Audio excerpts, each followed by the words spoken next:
What is the debate over fixed weight versus chain-linked indices? Imagine trying to measure how much prices are changing over time.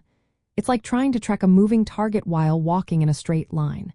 That's where the debate begins. When economists look at how prices change, they use different types of indices. The main difference is how they handle the importance of different goods and services over time. Some indices keep the same weights forever, while others update those weights regularly. The fixed weight index uses a set of weights based on what people bought in a specific starting year. This means the importance of each item stays the same, even if people start buying less of some things and more of others. It's simple and stable, so it's easy to compare data from different years.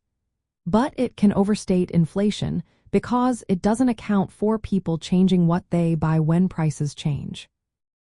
If a product gets more expensive, people might buy less of it and switch to a cheaper alternative. The fixed weight index doesn't reflect that change.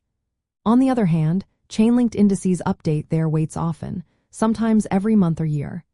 They look at what people are actually buying now and adjust the importance of each item accordingly.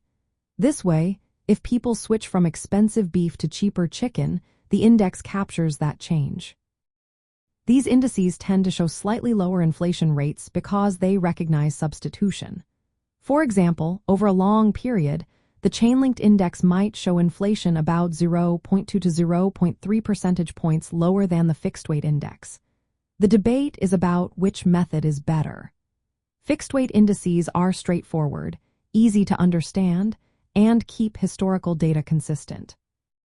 They are often used for official purposes like adjusting Social Security payments or tax brackets. But they can overstate inflation because they ignore how consumers adapt to price changes.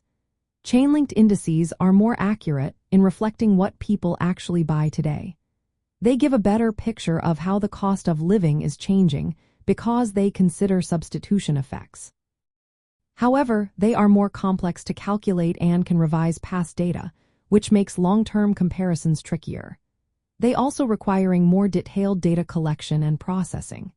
When policymakers decide which index to use, they weigh these factors. Fixed-weight indices are stable and transparent but may overstate inflation. Chain-linked indices are more realistic but harder to manage and understand. The choice influences how inflation is measured and how wages, benefits, and taxes are adjusted. In the end, both have their roles. Fixed-weight indices give a clear, consistent picture over time, while chain-linked indices adapt to changing consumer habits.